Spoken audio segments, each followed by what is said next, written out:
오늘부터 그 문화에 대한 대화를 해보고자 우리가 모였지 않습니까? 예, 그렇죠. 예, 영화 얘기도 하고, 예. 드라마 얘기도 하고, 영화 얘기를 해야 되기 때문에, 어우, 쉣. 신! 첫 번째 영화로 나는 예수님이 싫다. 그런 어? 영화에 대해서 이야기를 한번 해볼 거예요. 이 첫 번째 이름이 좀, 컨텐츠부터. 네네. 이 영화 내용 자체가 너무 좋기 때문에 한번 맞아, 맞아. 얘기해보기 위해서 이렇게 음, 선정을 했습니다. 우선 이 영상을 보시는 분들에게 말씀을 드리자면 영화에 대한 스포일러가 많이 들어갈 거예요. 그렇기 맞아. 때문에 보신 분들이 나는 스포일러를 죽어도 받으면 안 된다. 음, 그런 분들은 일단 영화를 먼저 보고 네, 영화를 영화를 보시고, 보고 이 심도 깊은 토크 음, 이거에 대해서 알고 싶으시면 심도 깊나? 오시면 아직 안 했으니까 몰라요. 예. 네. 오시면 될 것 같고, 그리고 나는 뭐 스포일러 같은 거 상관없고 이런 기독교적인 해석 그런 거를 듣고 유익을 누리고 싶다 이러면은 그냥 봐주셔도 되고, 일단은 나는 예수님이 싫다라는 이 영화에 대해서 간단히 소개를 하고 싶어요. 이 그렇죠. 영화를 또 일본 감독이 만들었는데 그 이 감독님이 또 대단한 분이잖아요. 이 그렇죠. 감독님의 특별한 부분들이 있는데 그거에 대해서 잠깐 소개를 해주실 수 있나요? 또 이름도 까먹었네. 이름 바로 찾아드릴게요. 얘기하고 계세요. 음. 네. 바로 실시간 검색해드릴게요. 자, 이 감독님이 일단 제가 담임선생님에게 전해 듣기도 하고, 네. 찾아보니까 일본에 약간 떠오르는 신인 감독으로, 네. 오쿠야마 히로시라고 합니다. 오쿠야마 히로시 감독. 그렇죠. 이제 오쿠야마상이 일본의 그 오쿠야마상. 네. 떠오르는 신인 음, 감독으로서 어떻게 보면 되게 이제 많은 주목을 받고 있는 감독으로 알고 있는데, 음, 이 또 주목을 받는 이유가 감독이 굉장히 어려요, 나이가. 지금 23살로 알고 있습니다. 지금 23살. 나이가 23살인 걸로 알고 있는데, 우리가 음, 오늘 함께 얘기하고 있는 이 영화를 한번 음, 보고 나면 이게 23살의 음. 감독의 이제 세계관에서 말이 형성이 안 될 수 있는 되죠. 네. 작품인가? 그게 되게 일단 인상 깊은 점이 있고요. 음, 음, 얘기를 하다 보면은 나오겠죠. 이 감독 같은 당연히 알게 경우에, 됐다. 네. 그 일본의 다른 거장 감독들이 음, 뭐 극찬을 했다고 합니다. 이 영화를 보고. 그쵸. 이제 대표적으로 이제 아무도 모른다를 만든 또 이름 까먹은 어떤 거장 감독님께서 음, 극찬을 했고 또 다른 감독님께서 극찬했는데 이름이 기억이 안 나요. 네. 어쨌든 간에 하여튼 떠오르고 있는 그런 좋은 감독인데 바로 그러면은 토픽에 대해서 내용을 나누기 위해서는 줄거리도 필요하기 때문에 음, 줄거리를 진짜 짧게 오케이, 요약을 오케이. 좀 해주세요. 예. 그러면 이제 줄거리를 요약을 하자면 도쿄에 살던 유라라는 소년이 있어요. 그 유라. 소년이 몇 살이에요? 한 초등학교 고학년 정도? 걸스데이 유라 좋은데. 죄송합니다. 초등학교 고학년 정도 되는 네네네. 이제 유라라는 주인공이 도쿄에 사는 음, 초등학생 남자애였는데 아주 네네. 조용한 시골 마을로 전학을 가게 됩니다. 네네. 근데 유라의 할아버지가 돌아가셔서 이제 네. 할머니를 돌보러 가족이 음, 이사를 간 것 같아요. 음, 낯선 환경에 음. 이제 유라가 처음으로 발을 디디게 되는 거죠. 낯선 세상에. 네네네. 또 특히나 이제 전학을 하게 되는 학교가 기독교 학교고 예. 유라가 처음으로 이제 뭐 기독교적인 음, 것들 예를 들면 뭐 음, 예배, 찬송, 기도 음, 이런 것들을 접하게 돼요. 음, 근데 이제 학교에서 막 너무 낯선 환경이니까 음, 생활에 적응을 하면서 혼자 이렇게 음. 기도를 하는 장면이 있는데 그때 미니 예수가 등장을 해요. 미니 예수가 이제 영화의 중요한 음. 띠인데 이렇게 쫄래쫄래 친구가 따라다니는 작은 어 예수가 나타나죠. 예, 진짜 기도를 할 때. 예수님이 조그마한 요만 요만한 예수님이 예수가 막 춤도 추고 되게 귀여워요. 백인 예수예요. 예. 친구가 생기게 해달라고 이렇게 기도를 했단 말이에요. 음, 유라가 그 기도가 이루어지죠. 카즈마라는 친구를 만나게 돼요. 키도 바로 크고 만나죠. 예. 잘생기고 축구도 잘하고 음, 막 유라보다 음, 좀 훨씬 잘 사는 것 같고 유라가 음, 되게 존경하는 타입의 친구가 생긴 거죠. 음, 이제 돈을 생겼으면 좋겠다 하는 기도도 이루어지고 음, 그렇게 이제 카즈마랑 함께 그 새로 사귄 친구와 함께 시골 음, 생활 뭐 학교 생활에 익숙해지는 와중에 음. 카즈마가 큰 사고를 겪게 됩니다. 의식을 잃고 네네. 중환자실에 가게 되는데 이때도 이제 네. 막 미니 예수가 막 쫄래쫄래 따라다니고 막 풀 주고 하고 음, 그래요. 카즈마가 이제 결국에는 죽게 되는데 장례 예배 때 음, 아, 그 전에 가장 그 네. 계속 살려달라고 기도를 이제 하잖아요. 그게 포인트인데, 그러니까 살려달라고 기도를 한다기보다 이제 기도를 계속 하면은 예수님이 미니 예수가 계속 나타나지 나타났었기 않을까. 때문에 음, 그 카즈마에 대한 기도를 하기 위해서 계속 비는데 그때는 이제 나타나나요? 예수가 나타나지 않죠. 나타나지 않아요. 계속 이것도 중요한 네, 어떤 계속 침묵을 포인트가 지키고 음, 네, 나타나지를 않죠. 그러다가 이제 네, 장례 예배가 있었는데 장례 예배 때는 이제 유라가 가장 친한 친구로서 카즈마한테 뭐 보내는 이런 이제 편지를 낭독을 하게 되는데, 이때 이제 제일 마지막에 너와 다시 축구를 하는 날을 기다리겠다 이런 이런 내용을 얘기를 해요. 그런데 그때 미니 예수가 그 강단 위에 강대상 그 성경책 위에 딱 나타나요. 이때 유라가 미니 예수를 죽여버립니다. 예수를 주먹으로 이렇게 죽여버립니다. 네. 쳐서 없애버리죠. 예. 그리고 나서 집에 돌아와서는 이제 창호지에 구멍을 뚫어서 유라가 바깥 세상을 내다보는데, 장례 예배 때 말했던 그토록 그 기다릴 카즈마와 축구하는 장면이 이렇게 나오면서 뷰가 승천하는 승천 뷰에서 이렇게 맞춰요. 미래에 대한 장면이라기보다는 처음 카즈마를 만나서 축구를 했던 그 장면이 다시 한번 집에서 구멍 뚫은 창호지 그 밖으로 나타나면서 그 뷰를 맞아요. 이제 유라의 뷰가 아니라 누군진 모르지만 이렇게 승천을 하고 있는 하늘에서의 스카이 뷰로 그거를 이제 바라보는 장면, 그걸로 영화가 끝이 나죠. 뭐 이렇게만 들으면은 이렇게 정리가 잘 안 되실 수도 있는데, 앞으로 좀 이 영화에 중요한 주제들이 있어서 그거를 또 얘기를 나눠볼 건데, 그러면서 좀 더 정리가 얘기를 되실 해야죠. 것 같습니다. 네. 네. 신! 이제 이 영화는 기독교를 비판하는 영화인가? 이게 이제 가장 처음 네. 우리가 던져야 될 화두죠. 뭐냐면 제목이 제목이니만큼 그렇죠. 나는 예수님이 싫다가 어. 제목인데, 내가 보면은 이제 신무신론자가 만든 것 같은 그런 느낌이 제목만 있는데, 보면 예. 예. 근데 아니죠. 그러니까 나는 예수님이 싫다는 제목이 뭐 나는 막 예수가 싫다, 나는 기독교가 싫다 이런 게 아니고 예수님을 썼다는 게 처음부터 좀 관건이었어요. 그래서 예수 사마라고 이제 썼다고 하더라고요. 그러니까요. 일본어에서도. 그래서 이제 예수님이 그때 어떻게 싫다. 보면 감독의 인터뷰를 딱 우리가 같이 이제 감독 봤는데, 인터뷰를 봤잖아요. 예. 감독 인터뷰가 막 정말 여러 개 없었는데 영어로 다 된게딱 일본 하나 말이야. 있었죠. 예. 영어로 된 게 네, 한 개 있어서 겨우 그쵸. 봤습니다. 그거를. 예. 그래가지고 이제 그걸 들어보니까 감독이 이 제목을 어린아이의 시선으로 쓴 거죠. 영화랑 일관성이 있는 제목이라는 거죠. 영화가 이제 어린아이의 이야기이기 때문에. 그러니까 우리식으로 의역을 하자면 나는요 뭐 예수님이 미워요 뭐 이 정도 느낌. 영어 제목도 I hate Jesus가 아니고 그냥 Jesus. 영어 제목을 I hate Jesus라고 안 지은 안 이유도 했죠. 있다고 하더라고요. 예. 너무 그쵸, 그게 너무 뉘앙스가 세가지고 다르기 표현이 때문에. 예, 그렇게 되면 오해가 생기기 때문에 그냥 지저스라고 했다고 하더라고요. 근데 이제 영어 제목 그 말대로 어떻게 보면 예수님 그 자체에 대해서도 생각하게 되는 영화이기도 해요. 만약에 정말 기독교를 완전히 떠나서 경멸스러운 시선으로 바라보는 사람이 이 똑같은 주제에 대해서 영화를 그러면 만들었다라면 뭐 분위기가 너무 달랐겠죠? 굉장히 달랐을 거예요. 예, 그래서 이 영화는 좀 더 다른 거에 대해서 얘기를 하고 있는 것 같다 싶어서 그렇다. 네, 이제 묻고 싶어요. 이 미니 예수가 있잖아요. 소원을 미니 예수가 들어주는 있죠. 미니 예수. 그 어린아이 12살 정도의 아이가 12살의 소원을 예수. 들었을 때 나타나서 소원을 들어주는 그 미니 예수가 무엇을 말하고자 하는 거였을까요? 제가 어떤 걸 영화가 표현하고자? 딱 끝나자마자 네. 카톡을 드렸죠. 제 생각에는 미니 예수는 내면의 예수 같다. 내가 기쁠 때 기쁘고, 내가 공경에 예를 들면 이제 친구가 너무 크게 다쳤어. 내가 너무 그렇게 공경에 처해 있을 때 나는 그거를 당장 보이지 않아도 내 내면의 그 어쩔 줄 몰라 하는 것들이 다 이렇게 패럴러하게 보이거든요. 예수님의 모습에서. 그러니까 미니 예수라는 거는 어떻게 보면 내가 예수님을 타자로 인식하지 않고 나의 내면이랑 동일시하는 그런 예수라는 것 같아요. 미니 예수는. 네. 그러니까 내 내면의 마음의 소리가 여기로 이제 그치. 어떠한 그 예수님의 구체화된 모습으로. 거잖아요. 네. 형상으로. 비슷한 것 같아요. 근데 사실은 우리가 이런 거를 가지고 있을 때가 많죠. 신앙인으로서. 예를 들어서 뭐 내가 하고 싶은 거를 하나님의 뜻이라고 한다거나 근데 결국에 그거는 나의 내가 원하는 것을 원하- 하나님께 투영한 거잖아요. 그쵸.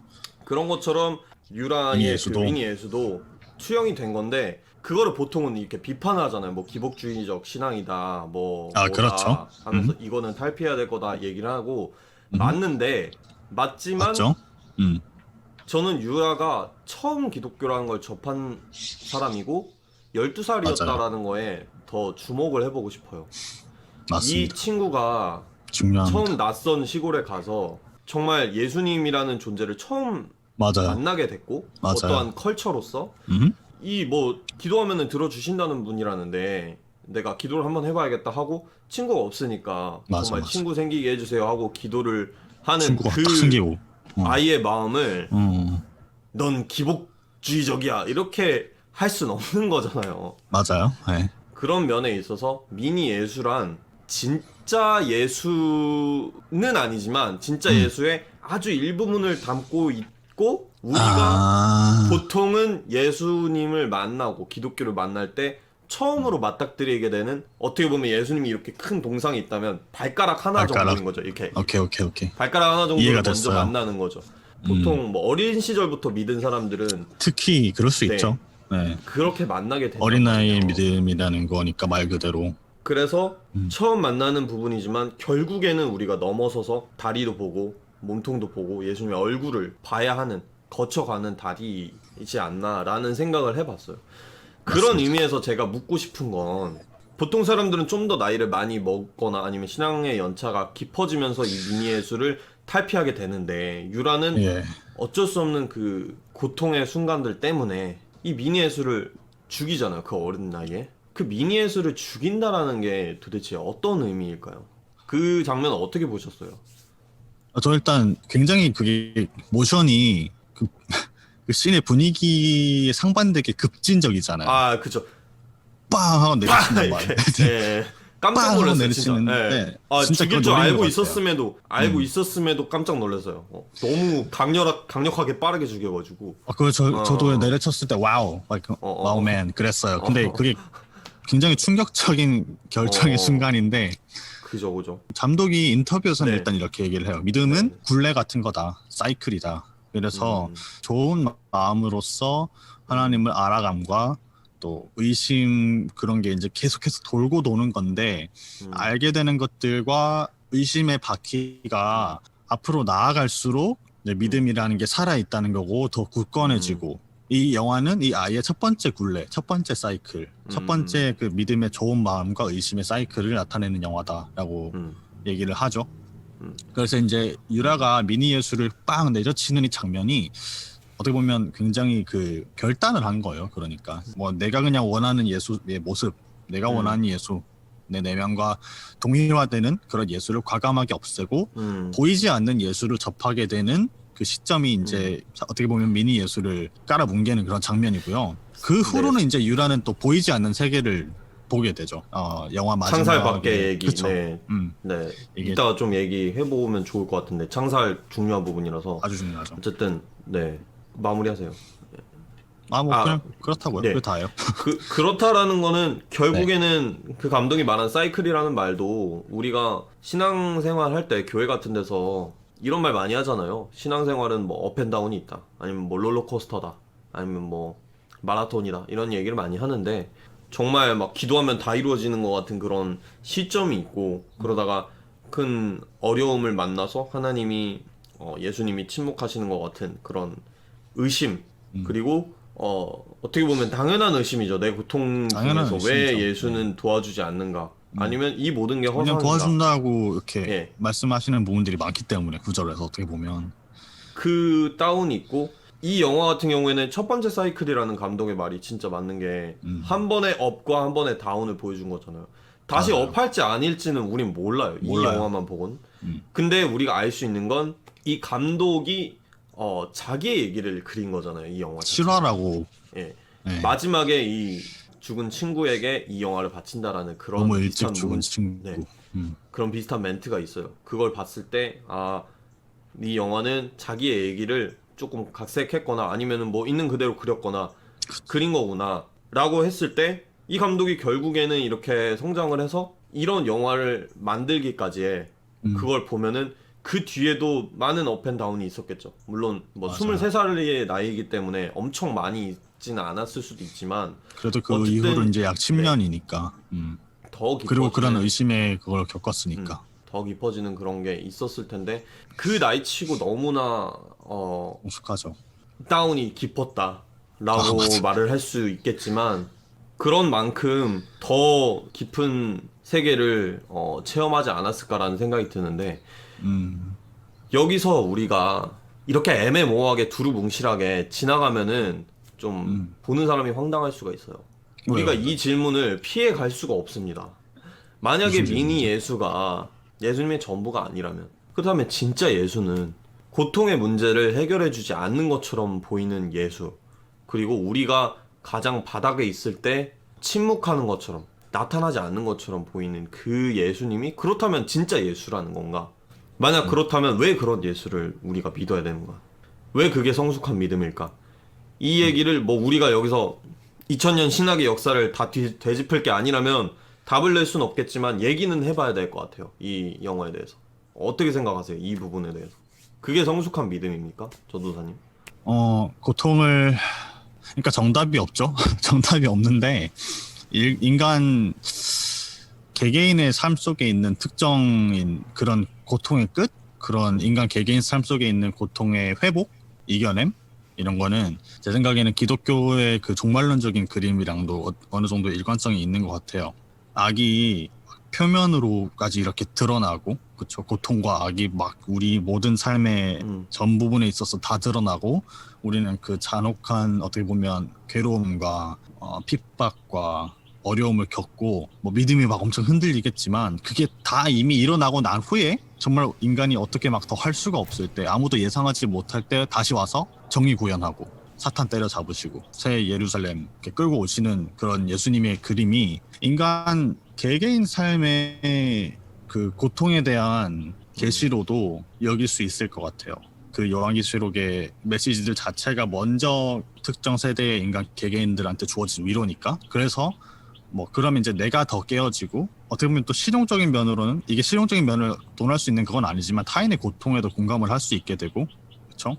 고통과 뭐 악과 괴로움에 대한 이 모든 사유는 어떻게 보면 제가 계속해서 해결되지 않는 이상 있어 올 현상인데 그런 와중에 이제 타인의 고통에 더욱더 공감할 수 있게 되고 전 잘 모르겠어요. 그래서 왜 고통을 허락하시는지에 대한 그런 거는 하지만 우리가 고통을 이제 이겨내는 그런 과정에 대해서는 이제 어떻게 보면 인류 전체가 짊어지는 그런 짐에 가깝다. 기다림에 있어서 고통의 해결에 있어서 어떻게 생각하세요? 이게 뭐 고통의 문제 자체 그 뭐 고통의 이유 이런 거를 묻자라는 거는 아니고 일단 이 질문 자체가 그 미니 예수는 사실 진짜 예수를 믿는 게 확실히 아닌데 그렇다면 우리가 마주해야 될 것은 침묵하시는 예수님 혹은 침묵하는 것처럼 보이는 예수님이란 말이에요. 근데 하나님이 참 지혜로우시면서도 엄청나게 야속한 부분은 이 사람이 다운이 되었다가 그 다운을 신앙적인 그런 힘으로 딛고 일어나서 이전보다 훨씬 성숙하고 깊어지고 그렇죠. 발전된 그 모습 그거를 되게 보고 싶어 하시는 것 같아요. 하나님은 우리 맞아. 생각보다 더 물론 근데 이 말이 뭐 세상의 악이나 고통의 이유는 우리의 이유는 성장이다라고 아니죠. 말하는 건 아니에요. 그건 몰라요. 모르겠는데 현상에 대한 관찰이 있는 거죠. 현상에 대한 관찰을 봤을 때 그러니까 대부분의 위대하다는 성경 인물들도 바닥까지 갔다가 이제 뭔가 영혼 자체가 성숙하고 겉은 너덜너덜해지는 그러니까 맞아, 야복 강가에서 그 야곱이 천사랑 씨름을 하잖아요. 결국에는 하나님과 씨름을 했다라는 거고 그거를 이기고 나서 이제 이스라엘이라는 칭호를 얻잖아요. 하나님과 씨름해서 이겼다라는 리스크가 크잖아요. 누구나 그 고통을 딛고 다시 업으로 올라갈 수 있는 게 아니에요. 우리 주변에도 너무 많이 볼 수 있듯이 결국에는 하나님을 그냥 따라서 나가기도 하고 나는요 예수님이 싫어요 해서 난 예수를 증오한다. I hate Jesus 하고 그냥 떠나버리는 사람도 너무 많단 말이에요. 근데 맞아요. 우리가 그 사람의 입장에 안 돼봤기 때문에 뭐 얘네는 뭐 예정되지 못한 자라느니 아니면은 얘네들은 뭐 믿음이 부족해서 그 정도도 못 이겨서 감당하지 못할 못할 시험을 시험을, 주지 받는 건 않으시는데 아니지. 너네는 감당 못했다 너네 잘못이다 라고 너무 쉽게 믿음이 이렇게 약했다. 판단하는데 기도를 안 사실 했다. 그 사람으로 처음부터 한 살부터 이렇게 자라고 그 환경에서 그 상황을 겪어보지 않은 사람은 똑같은 일이어도 다를 수 있단 말이에요. 자기 상황에 따라. 맞아요. 그래서 이 리스크를 감수할 정도로 하나님은 우리의 그 너덜너덜했지만 소울은 강해진 모습을 보고 싶어 하시는 보호하신다. 것 보고 같아요. 싶어 하신다. 기독교라는 게 결국에는 사람이 변화되는 거잖아요. 예수 그리스도를 통해서. 마음부터 몸까지 모든 그치. 전형이 기독교의 엔딩인데 심신에. 결국에 기독교는 뭐 이런 말 하면은 인본주의다라고 얘기할 수도 있겠지만 내가 봤을 때 기독교의 핵심은 인간이 변화되는 거예요. 타락했던 인간이. 그 변화를 위해서 하나님이 그리고 예수님이 무슨 일을 하셨냐.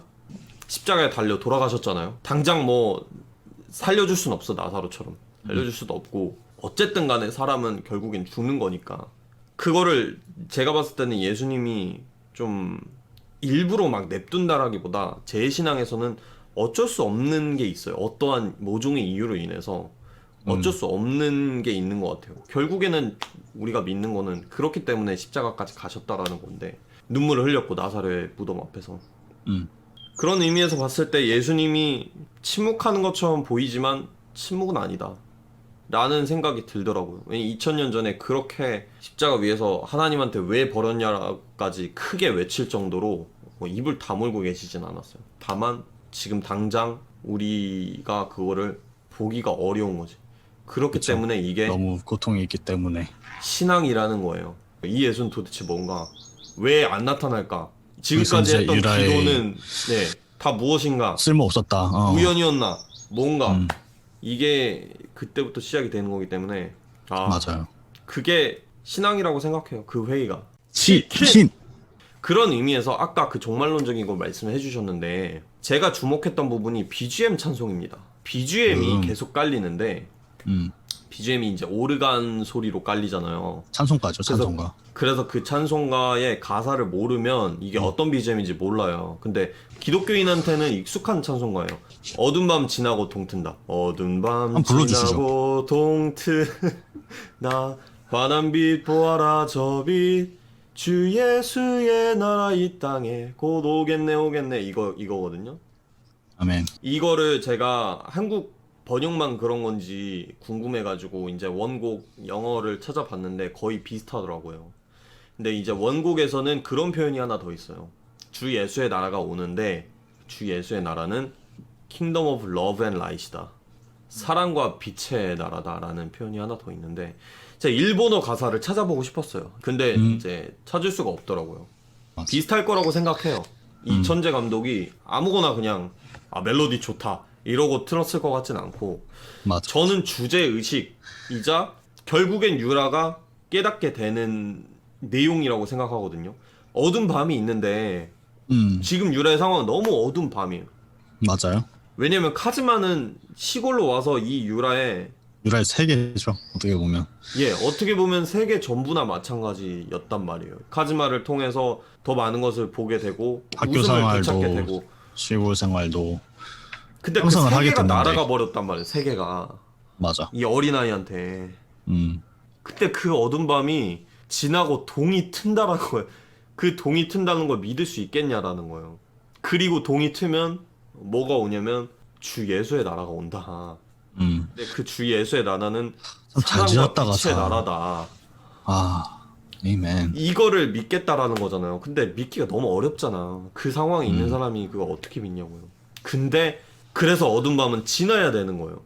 유라한테도 어두운 밤이 결국에는 지날 거예요. 지나고 지나기 다시 마련이고. 동트는 걸 보는 거죠. 그런 의미에서 아까 그 구멍을 이제- 뚫어서 바깥 세상을 본다라는 거에 대해서 그걸 좀 알려주시면 좋겠어요. 그 할아버지가 뚫은 것과 그 유라가 마지막에 뚫어서 보는 그 세상. 그 장면이 영화의 시작과 끝 부분에 위치한 그런 장면인데 영화 맨 처음에 이제 되게 뜬금없이 유라 할아버지가 창문을 이렇게 뚫어서 밖을 바라보시고 창문 구멍을 심지어 많이 뚫어 놓으셨어. 되게 이제 많이 그 들었어요. 다음 장면에 바로 할아버지가 돌아가시고 나서 가족이 시골로 이사하는 장면이 시작이 되는데요. 즉 할아버지께서 죽음을 앞둔 지 되게 가까운 시점, 음, 창문을 뚫어서 바깥 세상을 보시는 거고, 이게 이제 영화 초반에 할머니가 증언을 하시는데, 유라도 카즈마의 죽음 이후에 창문을 뚫어서 그렇게 그리워하고 원하는 그 세상, 혹은 어떻게 보면 또 잃어버린 세상을 또 보게 되는 거잖아요. 유라는 창문을 뚫어서 죽은 카즈마와 함께 축구를 하고 또 다시 웃으며 노는 그런 장면인데, 피상적으로만 저는 이제 딱 봤을 때, 아, 이게 그러면 부활 신앙 혹은 사후에 관한 그런 뭐 메시지일 수 있겠다. 왜냐하면 전혀 교류가 없던 할아버지랑 유라는 할아버지를 잘 모른다고 이제 영화에 세팅이 돼 있어요. 전혀 교류가 없던 유라의 할아버지랑 유라를 연결하는 요소이기도 하고, 그만큼 그 관련이 없어 보이는 우리 모두 개개인이 그런 개개인으로서 직면하는 문제로서의 죽음과 고통, 그리고 그 너머의 세계를 향한 바램과 이 너머의 세계가 실제로 존재한다는 거. 이렇게 눈으로 창문을 뚫고 봤을 때 정말로 보인다는 거. 그 창문을 뚫냐 안 뚫냐 거기에 또 달린 문제이기도 하고 그런 것 같아요. 어떻게 생각하셨어요? 그 죽음이라는 거에 간접적으로 경험하거나 아니면 가까워졌을 때 그거를 뚫어서 보잖아요. 그 세계는. 이 영화에서 판타지적인 요소이기도 한데 그게 뚫으면 이제 내가 보고자 했던 그 새로운 세상이 보이는 거잖아요. 그 밖에. 유라는 처음 뚫어본 거죠. 처음 희망을 맞아요. 가지고 그 세계를 봤는데 우리가 생각하는 뭐 그런 천국의 세계가 막 보인 게 하프 아니라 키고, 아니면 거기가 천국일 수도 있어요, 사실. 왜냐면 유라가 가장 어쩌면 소망했고 또 그리워했던 그 모습을 보게 된 건데 그대로 담은 거니까. 그 모습이 뭐냐면 카즈마를 처음 만나서 즐겁게 축구를 하던 모습인 거예요. 약간 그런 의식도 있는 것 같아요. 이 천국이라는 게 뭐 새로운 곳으로 간다기보다 회복이잖아요. 우리가 아, 맞아요. 처음 좋은 첫 창조의 그 모습, 정말 사랑과 빛이 가득했던 그 세상으로의 회복인데 그 회복의 모습을 이제 승천하고 있는 예수의 시점에서 바라보는 그게 되게 절묘한 것 같아요. 그게 천국이라고 말하고 싶은 것 같아요. 이게 과거 회상이 아니라 너머를 바라본다라는 걸로 표현됐다는 건 그런 희망이 우리에게 있다는 거고 그 희망을 바라보는 게 또 신앙이라는 거겠죠. 영화가 너무 뛰어나요.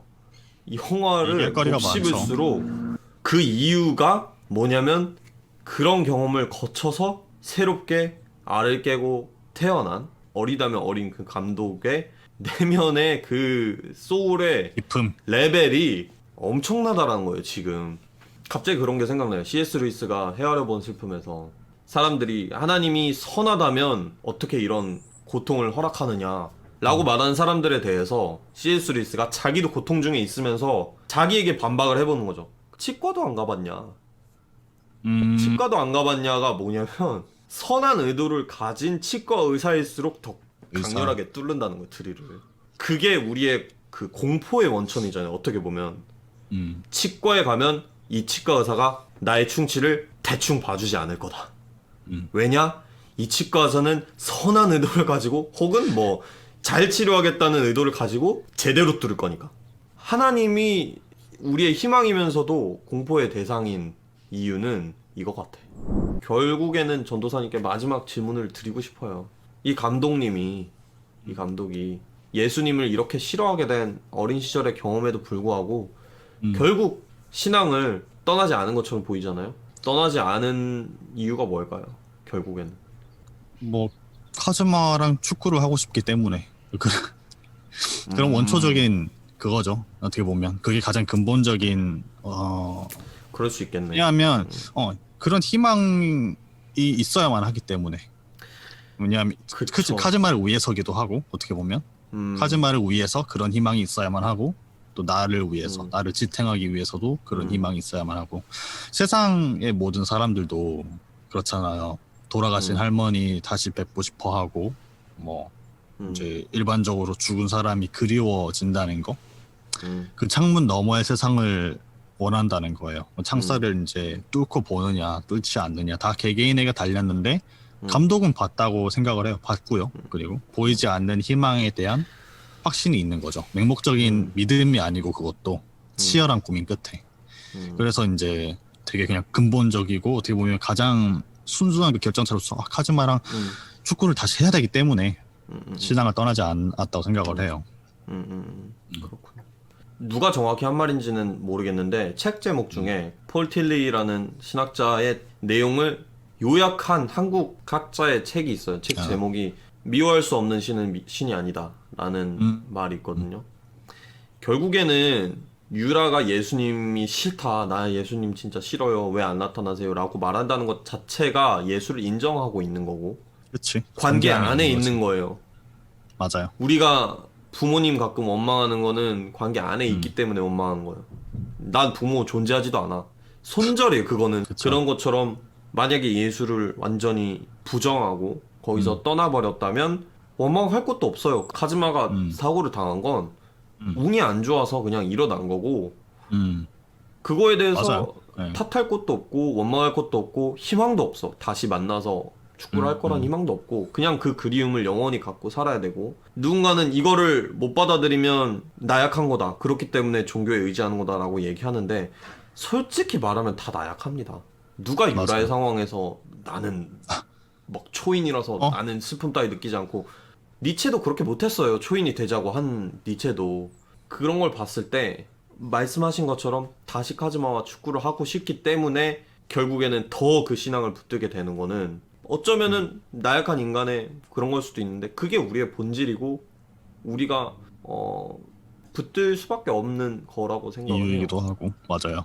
그래서 마무리를 하자면 정말 이 영화를 통해서 다시 한번 이 신앙의 본질에 대해서 많이 생각을 해보게 됐고, 개인적으로는 진짜 그 엔도 수샤쿠의 침묵만큼이나 아 분위기는 좀 훨씬 가볍지만 맞아요. 분위기 너무 좋아요. 제 그만큼 개인적인- 깊은 영화였다고 생각해요. 정말. 맞아요. 엔도 수샤쿠는 완전 진짜 거장 작가잖아요.